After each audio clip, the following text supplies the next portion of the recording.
The Apple Pip Princess by Jane Ray.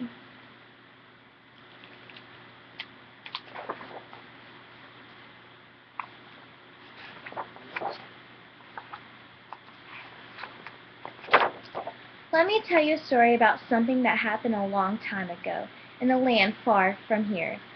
A land ruled by a king who had 3 daughters. Their kingdom had once been covered in forests filled with bird songs and a palace, and had been a busy and bustling place. But since the queen's death, the heart had gone out of the kingdom. The winters were bitter, the summers were scorched, and the palace was filled only with sadness. The people lived in tumble-down cottages and scratched a living from the dry earth.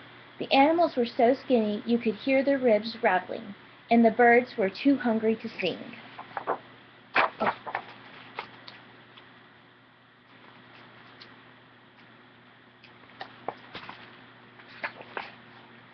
Now before the queen had died, she asked each of her daughters to choose one of her possessions to remember her by.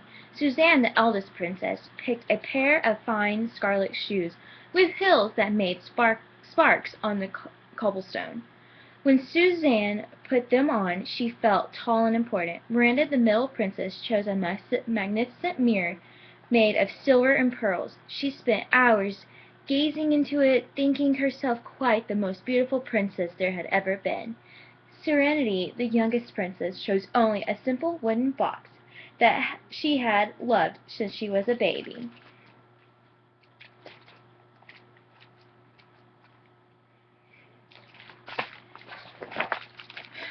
Inside the box were 7 magical things the queen had collected when she was a little girl.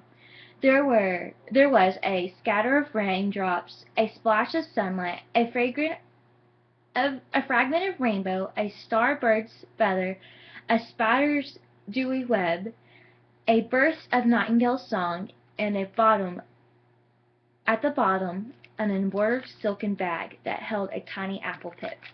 Serenity liked to look carefully at all the things inside. They helped her remember her mother and how beautiful their land had once been.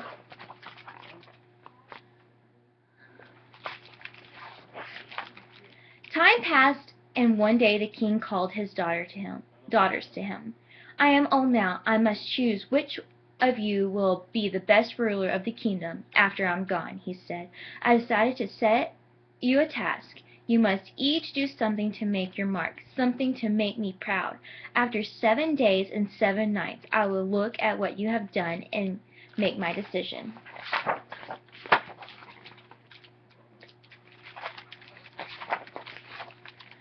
Suzanne was clever and knew straight away what she wanted to do. "I'll build the tallest tower in the world," she said, "and it will be so tall that I will reach the moon. Some people will see me and remember what very important person I am. They will be so proud to be ruled by me that they won't mind being hungry at all." She sent orders for people to bring her all the wood in the kingdom, even if it was the roof over their heads or the fence that kept their animals safe. And if anyone even thought about arguing with her, she would throw them in a dark and crumbling royal dungeon.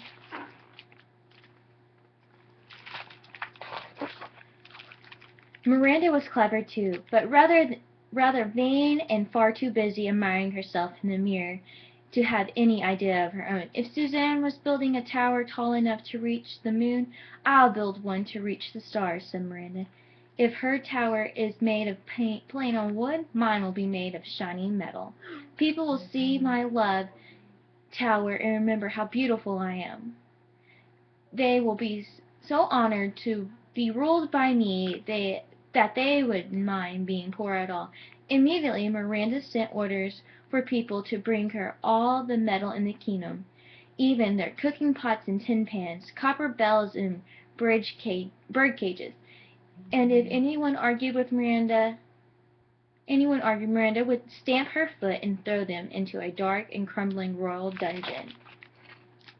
Now I expect you to wonder about Serenity, the youngest princess. Maybe you think I'm going to tell you that she was the cleverest or the most beautiful or her father's favorite, because that is often the way with fairy tales.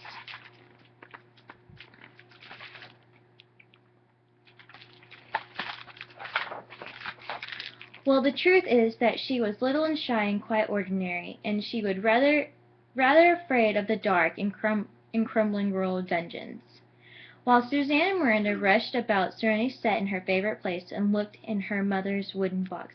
My sisters are clever and pretty, but I am more important than this little apple pip. What can I do to make father proud of me? Serenity wondered, gazing out at the fair land. Looking at 7 magical treasures in her box, she heard her mother's voice telling her she had carefully collected each one of her wanderings through the nearby hills and forests. Serenity remembered how wonderful the kingdom had been when the queen was still alive, and slowly the tiny seed of an amazing idea began to form in her mind. She began to smile, and then she began to work.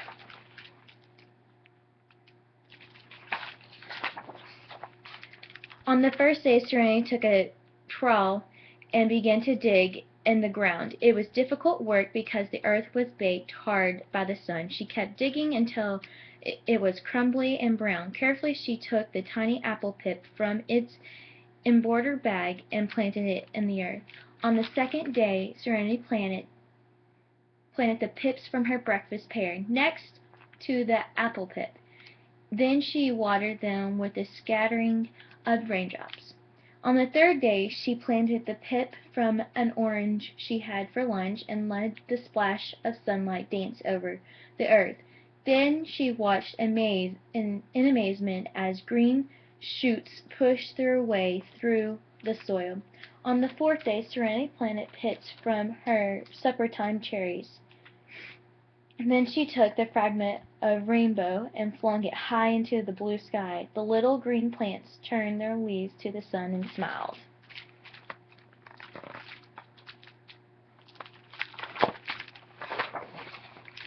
On the fifth day Serenity noticed a boy from the village watching her and called him over. She brought her a plum pit and began to help, then worked together all day digging in the hot sun, and by evening they were firm friends. Before they went home, Serenity took the starbird's feather and let it fan the soft, fresh breeze over the earth.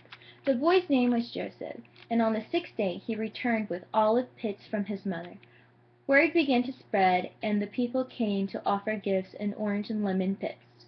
They helped Serenity and Joseph dig and water, plant and sow, and taught them all they remembered about tending the land. Before the sun began to set, Serenity draped the spider's dewy web over the bright young leaves and buds of the tiny apple tree.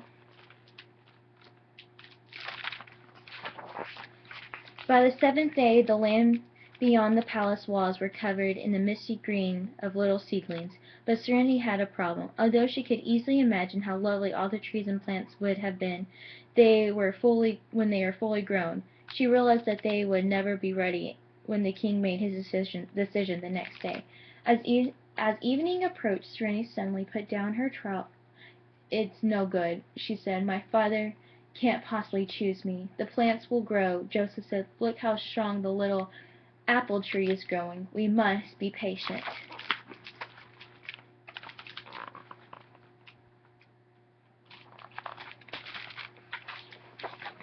Darkness fell and Serenity was tired and disappointed. With tears in her eyes she opened the wooden box one last time and released a burst of nightingale song among the branches of the tiny apple tree.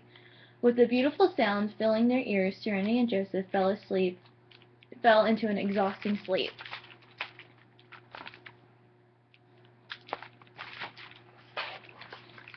Early the next morning the king appeared in time to make his decision. Suzanne called to him from the top of the tower. "Father, father, look at this tower. Surely it's the tallest tower you've ever seen. I should definitely be the one to rule the kingdom." But the king shivered in the shadow of the huge tower cast. "Father, father, look at me," called Miranda from the top of the tower. "Isn't this the most beautiful tower you've ever seen? I should rule the kingdom." But the king was blinded by the shiny tower flashing in the sun. The king looked around for his youngest daughter, but she was nowhere to be seen. He walked outside the palace walls and found Serenity and Joseph lying asleep on the ground. He woke them gently. "Oh, father, I'm sorry," Serenity began, but the king looked at her, took her by the shoulders, and turned her around.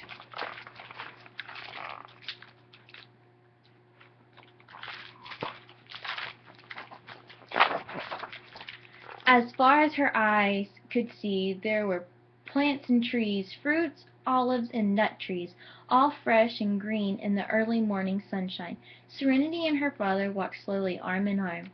The air was full of scents of flowers, and all around them children were playing, people were picking fruits and tending to the trees, and the people were resting in the dappling shade. The old king felt his poor unhappy heart fill with warmth again as his sadness drifted away on the breeze. "Serenity, my Serenity," he said, "you shall rule the kingdom, for you have transformed the land and made it blossom again."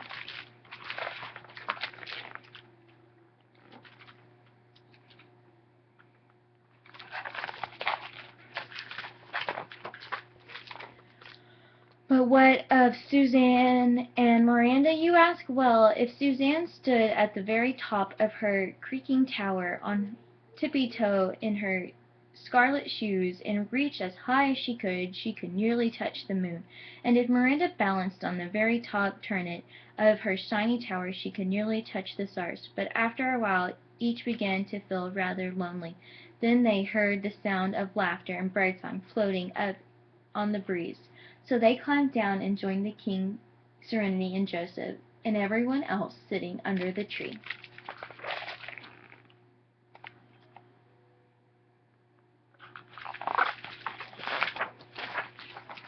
As the day faded into night, the three princesses lay down in the grass and listened to the magical sounds of the nightingale's song. The end.